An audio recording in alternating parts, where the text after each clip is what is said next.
and thank you all very much for coming. So we're going to have an informal conversation, and I'd like to start by saying that ISGAP, as Mr. Weinberg said, is the only organization dealing with high caliber research. We're trying to create an academic research center of the highest quality to deal with contemporary issues of anti-Semitism, to map and decode what's happening globally. We're running programs at McGill, Harvard, Stanford, and Columbia University in North America. We have a program at Sapienza University in Rome. On December the 3rd, we're opening up at the CNRS and the Sorbonne in Paris. And this summer, as you'll see in your packets, at Oxford University, we're trying to create the first program of its kind where we're going to take professors from around the world and train them to develop courses and curriculum on the interdisciplinary study of anti-Semitism. And this is something, amazingly, that is really absent from the academy. And given the rise of anti-Semitism globally, I would argue it's needed. So Professor Dershowitz, who's the co-chair of our academic advisory committee at ISGAP with Erwin Kotler, I wanted to ask you to comment, please, on the contemporary anti-Semitism. I would argue there was sort of a religious phase of anti-Semitism that was dominant, and then sort of a racist form of anti-Semitism that emerged. And today the attack seems to be on Jewish notions of peoplehood. And could you explain to the audience what you feel that the environment in the contemporary context on university campuses in the United States, what's sort of happening on the ground? Well, first of all, thank you so much for inviting me here today. It's a thrill to be at Goldman, which is world famous for its pro bono work and the efforts that you make to share your knowledge and wealth in such a productive way. I often use Goldman as an example when I talk to law firms as a model of how law firms who do very well can also do so much good. So, you really deserve a lot of credit and commendation for everything you do. And also, I want to thank ISGAP for creating itself, because it's such an important element in the debate. And so I'm going to answer your question in a way that you'll find interesting. The interesting answer to the question is we don't know the extent, the nature of anti-Semitism on college campuses or in the world, because up until now, it has not been the subject of rigorous academic study. And everything we know is anecdotal. And the reason I'm asked to speak about it so often is I'm part of the anecdote. That is, I speak on college campuses all over the world, and I have an enormous amount of personal experience about these issues. But it's clinical, not statistical. It's not capable of being reproduced. And therefore, lots of people say, oh, that's just the way people react to you, or it's the way people react to this particular rabbi in Brussels, or this particular Jewish group somewhere in the world. There must be explanations and reasons. And it is essential that the study of anti-Semitism, like the study of racism, like the study of sexism, like the study of homophobia, like any other pervasive hate, has to be studied, We just go back now and think about the Holocaust, which is only 70 years in our past, and already there are debates about the extent, about the numbers, about the realities. And that's why quantification and rigorous academic work, objective, rigorous, replicable academic work really has to be done. So let me begin by talking about different kinds of anti-Semitism. You mentioned it. Let me be a little bit more specific. We're now seeing in two places in the world, two countries in the world, Greece and Hungary, a revival of the oldest form of 20th century anti-Semitism, pure fascism, pure ultra-nationalistic fascist anti-Semitism, with the growth of fascist parties in Greece, which remarkably has the highest percentage, according to recent polls, of people expressing anti-Semitic views. Hungary, which has a long, long history of fascist anti-Semitism, resurrecting itself. And there it's not anti-Zionism, it's pure anti-Semitism coupled, the reason it's not anti-Zionism, it's coupled with even more ferocious anti-Islamic feelings. And so it's the outsider, it's the non-Hungarian, the non-Greek, who is being victimized and objectified, and Jews are, of course, a very important part of that. The interesting thing is that we see it in countries that have very small Jewish populations. Greece has a very tiny Jewish population. Norway, there was an article today suggesting that the 932 self-identified Jews of Norway, most of them are thinking about leaving. There are probably another 1,000 or 2,000 who are assimilated and not identified as Jews. But let's put Norway aside because that's a more complicated problem. So start with the right-wing traditional fascist anti-Semitism, the fascism that brought the Holocaust, which ironically poses the least danger to the Jewish world today. It may pose specific individual dangers to individual Jews who live vulnerably in these countries, but it is not a major, significant factor in anti-Semitism today. The second form, which is pervasive through Europe, particularly in areas with large Muslim populations, is Islamic anti-Semitism.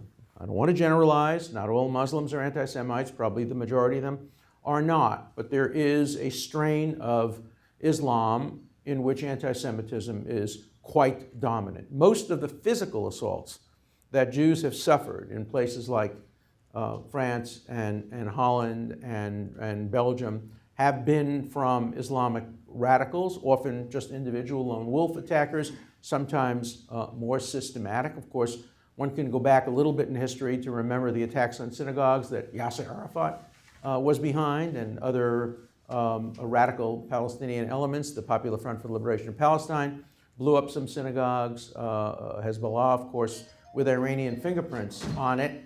Thank you for reminding me. Turn mine off too. With Iranian fingerprints on it, of course, blew up the Jewish Community Center in Argentina and other such places. So that's a second kind, and that's very dangerous because it melds a little bit into the third kind. Now, the third kind of anti-Semitism is, in some respects, brand new. It's not brand new in the sense that Voltaire didn't like Jews. He also didn't like Christians and Muslims. He didn't like any religions, but he particularly didn't like Jews. And there was always, and Marx, of course, who had been born to a Jewish family, didn't like Jews. Stalin didn't like Jews. There's always been a hard left hatred of Jews. The Stalin show trials, we remember all of that. But it's taken on a very, very new and the most dangerous element, particularly in academic settings. And that is the hard left has adopted Israel as its villain of the decade, or maybe the generation, or maybe longer. And you cannot join the hard left. It's a membership prerequisite to join the hard left to bash Israel. Give you an example. Some of you may have been at Harvard Law School. There's a professor at Harvard Law School. His name is Duncan Kennedy. He's a very popular professor, very hard left, knows nothing about the Middle East. I don't know that he's ever set foot in the Middle East, knows nothing about the Middle East. Utter ignoramus when it comes to what is going on in Israel, Palestine. But of course, as a member of the hard left, he had to teach a course on Israel, Palestine. He had to. I mean, he wouldn't be allowed to New Left dinner parties or meetings. So he decided to do that. And he created a syllabus which was utterly biased. And one of my students went to him and said, I've read your syllabus. I know a lot about the Middle East. Don't you think you might want to include some of the following articles or books? He didn't include mine or any of the books that are more polemical. My Case for Israel doesn't purport to be a piece of scholarship. It's an advocacy piece. But he asked to have Benny Morris's history, some other people, and Kennedy said, no, I'm not interested. This is my class. I'll teach it the way I want. And my student, Joel Pollack, said, no, you won't. This is the age of the internet. And I am putting online, for every article and assignment you give, I'm giving the students online an opportunity to read an alternative piece of scholarship. By the end of the semester, more people were reading Joel's assignment than were reading Kennedy's assignment, because Kennedy's was clearly polemical and Joel's were scholarly and serious. I just make this point to illustrate the extremity of how the hard left has adopted Israel as the villain. And when you hear the hard left, it's not that we criticize Netanyahu's policies. I'm critical of some of those. Not that you criticize settlement policies. I'm critical of some of those. Not that you criticize Israel's unwillingness to make sacrifices for peace. I share some of those views. It's the demonization Israel being the worst, the greatest human rights offender, worse than Nazism. You name it, you read it, it's all hard left literature. So it starts out as we don't like Israel's policies. It moves to we don't like Israel. It moves to we don't like Zionism. And then it moves to we don't like those who support Zionism, the pushy Jews, the people who control the banks, the people who control the media. Goldman Sachs' name appears in some of this literature from time to time. And the morphing of anti-Zionism into anti-Semitism on college campuses with the help of Islamic groups like Justice for Palestine and with the help of prominent Jews like Judith Butler, who is a very prominent professor of social history at Berkeley and who thinks that Hamas is a progressive organization. This is an openly gay woman who, if she ever tried to get a hotel room with her partner in Gaza City, would be hanged. But she calls Hamas a progressive organization and says that Israel is worse than Nazism and should be subject to the only country in the world to be subject to the divestment, boycott, sanction movement. She's joined by many, many faculty members. Vassar recently, just to give you some anecdotal information, had 4 or 5 very virulently anti-Israel speakers, and then when a group of students wanted to invite me, they said no, they wouldn't want to invite me. I'm too much of an extremist on Israel, notwithstanding my support for the two-state solution, opposition to settlements. The same thing was true just last week at Columbia University, or last month. Amnesty International invited me, the local chapter of Amnesty, the Barnard Columbia chapter of Amnesty, the president and the board invited me to give a talk on human rights in the Middle East, and I was happy to do it. And as soon as Amnesty International's national office found out about it, they demanded that the invitation be rescinded. And they had no choice, the students. They rescinded it. They arranged for another group to invite me, so I gave my talk, but not under the auspices of Amnesty. And so one sees this third kind and the most dangerous kind because it offers legitimacy. And after all, the left is very legitimate on college campuses. And you have gay and lesbian organizations, like a woman at City College who wrote the dumbest op-ed ever published by the New York Times. And believe me, that's a very low threshold. But this was the dumbest. This was called pink washing. And the argument was that, sure, Israel is very good for gays. It's terrific for gays. Gays are generals in the army. They're the heads of intelligence. They serve on the high courts. This is openly gay people, sure. But why does Israel do this?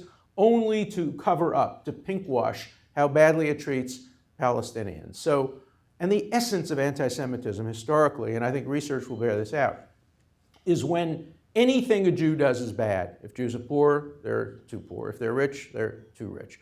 If they're charitable, they're too charitable. If they're not charitable, they're too stingy. There's no winning when you're looking at Jewish activities through the lens of the anti-Semite. And the pink washing, of course, done by a Jewish woman here in the City College of New York, is quintessential anti-Semitism because there's nothing the nation state of the Jewish people could do which escapes her condemnation, because anything they do must be motivated by evil wishes and evil intentions. So what we're seeing now is a combination of these 3 elements. I guess the best example of that condemnation might be Ken Livingstone, who gets elected mayor of London, popularly elected. He was defeated in the last election, not on this issue. And he's elected with great union support, and the unions in England have been foremost in anti-Zionism and extremist attacks on Israel. And Ken Livingstone gets elected with a coalition that he builds of labor unions, Muslim anti-Semites, and right-wingers, right-wing, old-fashioned anti-Semites who like, even though he's close to being, I mean, he's so far left he's beyond socialism, but he gets support from some of the right-wing elements, and he puts together a coalition. The only thing they have in common is the hatred of Jews. When you look at Americans, you look at a man like Pat Buchanan. A man like Pat Buchanan, by all of his political views, ought to be supportive of Israel. Israel's anti-communist, it has a fairly conservative government now. It has all, but for Pat Buchanan, his overwhelming hatred of everything Jewish outweighs all of the other political elements and leads him to become virulently anti-Israel on the extreme right. So it's a strange combination of bedfellows. And I make this point, and I went on too long, in order to emphasize the need for research, the need for documentation, the need for really, really careful scholarship in this area. And I commend you for bringing it out of the closet, really, and making it a subject worthy of serious academic discourse. So thanks. So given this historical moment, on the one hand, we have the rise of radical political Islam in much of the Middle East and beyond, even in Western Islamic institutions, where radical political Islam cannot accept the other. They cannot accept moderate Muslims. They want to subjugate women, do away with gay people. They openly speak about not just destroying Israel, but even liquidating Jews. So you have this reactionary social movement which is diametrically opposed to human rights and democratic principles. Supported by the left, however. Supported by the left. And on campus, you mention sort of intellectual stars who are gaining great sympathy from students. They're teaching more and more courses. And great scholars like you, Erwin Kotler, people of my generation and now even a younger generation coming up who are doing research on contemporary anti-Semitism, in my experience, are finding it very difficult, and we're labeled as advocates, we're labeled as Zionist stooges, not doing serious academic research, that we have this sort of agenda. How pervasive do you think it is in the university in Europe and in the United States? Is there an encroachment in the United States, or is the United States somehow, the American university system, immune? Oh, no. So how do you see this? Not at all. You take a look at Edward Said, for example, who is regarded as a great scholar of Orientalism. If anybody actually reads its book, it's really a piece of academic trash.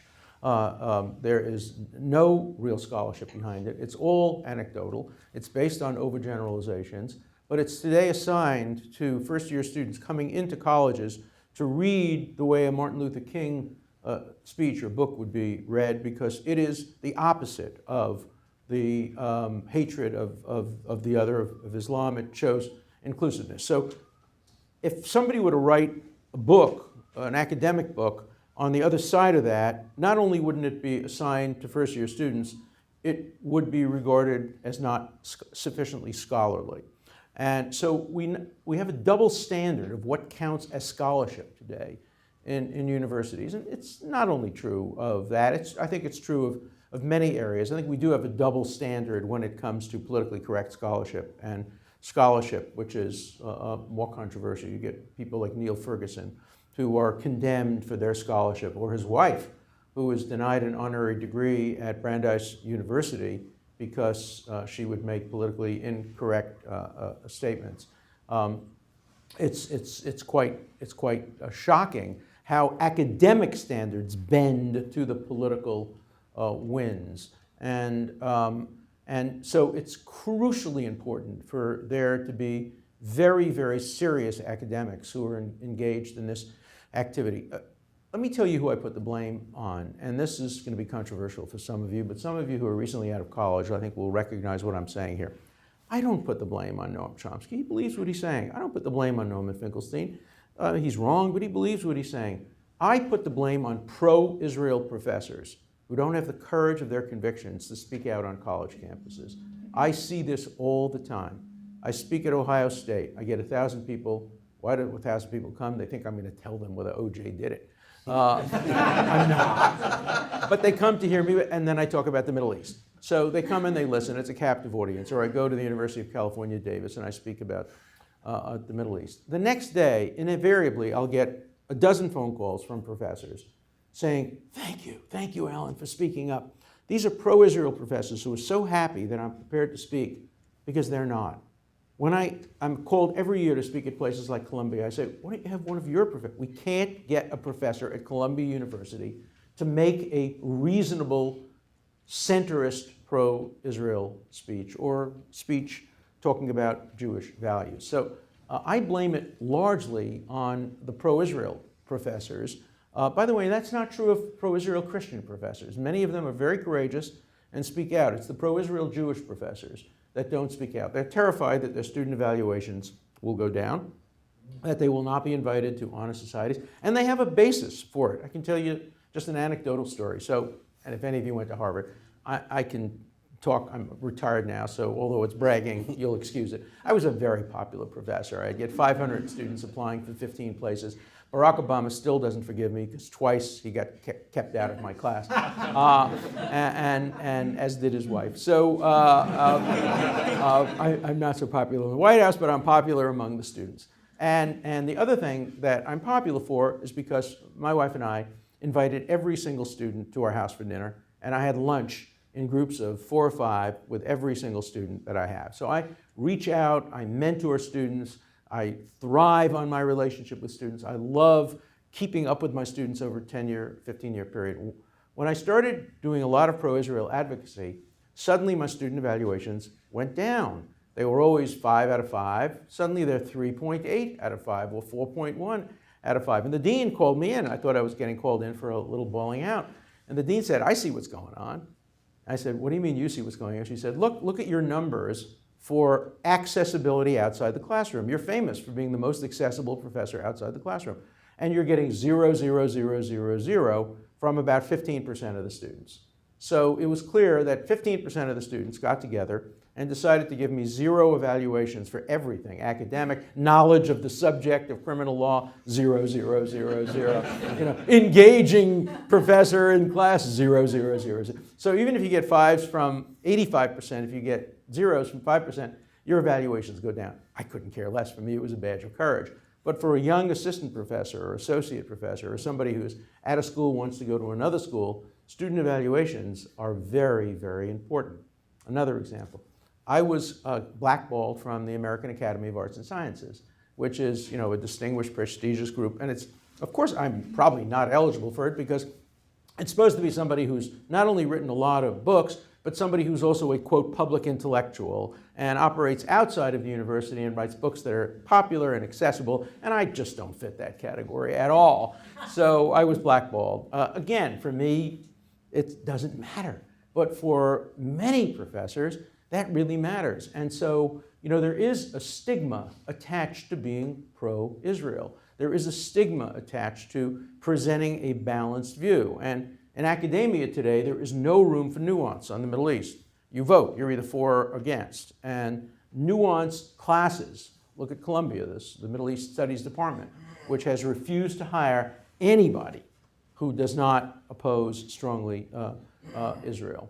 And so it shouldn't be surprising that the study of anti-Semitism is a hard sell for universities because it's perceived as being in the interests of Zionism, in the interests of Israel, in the interests of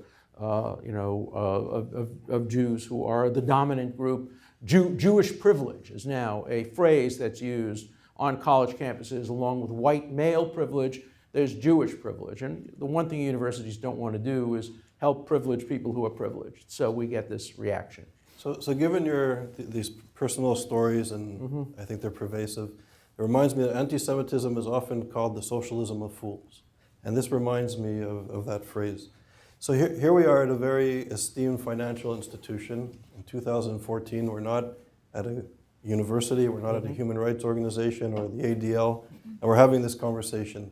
To what extent do you feel that the crisis, this global crisis politically, with the rise of radical Islam, and it seems the inability for intellectuals to engage this radical Islam and to engage contemporary anti-Semitism in a serious manner, to what extent do you feel that this should be an interest, that this issue should be of interest to people in Goldman Sachs and in the business world? Is this really an important issue, or is this more of an academic exercise? Well, I think anti-Semitism, racism, sexism, homophobia is bad business. It's terrible for business. Hillary Clinton puts it very well. When you disenfranchise half the world, when you discriminate against women, it's very, very bad for business. I mean, if you imagine, it's like when I was a baseball fan in the 1940s before Jackie Robinson came. I mean, Major League Baseball was half of what baseball could have been. When Major League Baseball was open to African Americans, baseball became a fantastic fantastic sport, much better than it had been before, basketball, football, everything like that. When women started to work for Goldman, I'm sure Goldman became a lot more profitable and a lot better.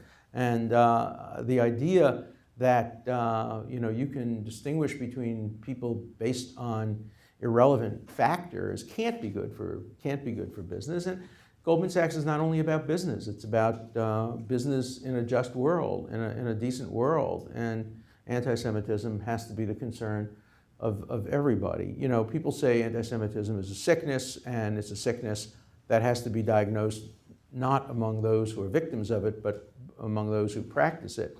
But it's an illness that spreads. It's a virus. And, do you think I was speaking to Susie Garment, my colleague, earlier, and we were saying how business is predicated on the capacity of goods and services and finances to go uninhibited. And radical political Islam and these reactionary forces, even in Hungary and in Greece, are trying to limit access to markets based on nation or religion. Mm-hmm. So do you think in this sense that anti-Semitism is a threat even to the economic system, or we're not there? I'm not an economist, and that's exactly something that would be a perfect subject for study in an academic setting. Recently, when David Hawking, who I used to admire enormously, Stephen Hawking, who I used to admire enormously, decided he would support the boycott, divest, sanction movement, I publicly challenged him to a debate. And this may sound a little cruel, but I also said I would not, on the BDS movement, I would not object to him using his wonderful voice machine that has given him voice on the ground that it was made in Israel. But here he is advocating BDS and using technology that was developed in Israel.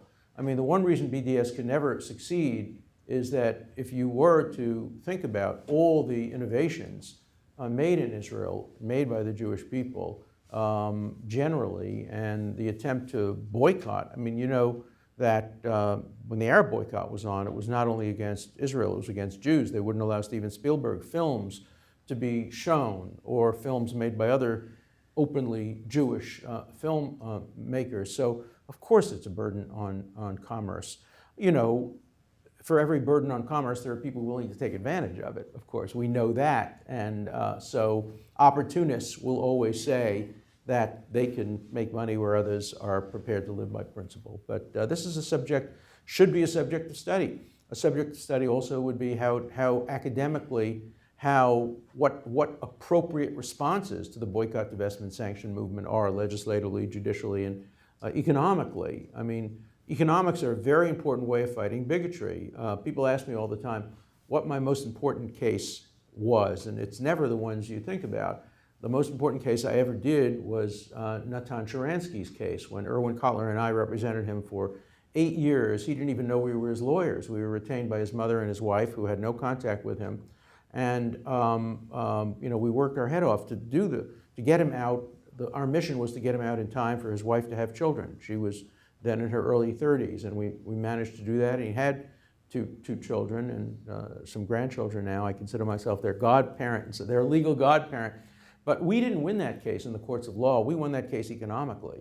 We won that case by putting economic pressure on the Soviet Union, using diplomacy, economics, politics, law, everything together. And I think that every element has to go into the contemporary fight against anti-Semitism. Look, Israel today provides a convenient excuse for anti-Semites. Oh, we're not anti-Semitic, we're anti-Israel. You know, it's interesting, Pat Buchanan's history. Pat Buchanan started life as an anti-Semite. When he was accused of anti-Semitism, this is before, he was pro-Israel. He was pro-Israel. When he was accused of anti-Semitism, he's a smart guy. He figured out the answer. He suddenly turned on a dime and became anti-Israel. And then he could say, people who call me an anti-Semite, no, they're just mad at me because I'm anti-Israel. He was never anti-Israel. He became anti-Israel to deflect the attack against this anti-Semitism, because anti-Semitism was no longer acceptable on CNN and other places. So, you know, the relationship between anti-Zionism, demonizing Israel, and anti-Semitism, although separate. Criticism of Israel is not anti-Semitic. If it were, the largest concentration of anti-Semites in the world would be in Tel Aviv. And the most anti-Semitic newspaper in the world would be Haaretz, which is completely critical of everything the Israeli government does. So there's a difference between criticism, even destructive, angry criticism, and the kind of thing we hear on college campuses today, which is way beyond criticism, it's demonization. So we're going to have to end it here because of time constraints. So thank you for listening. Thank you very much, Professor Alan Dershowitz.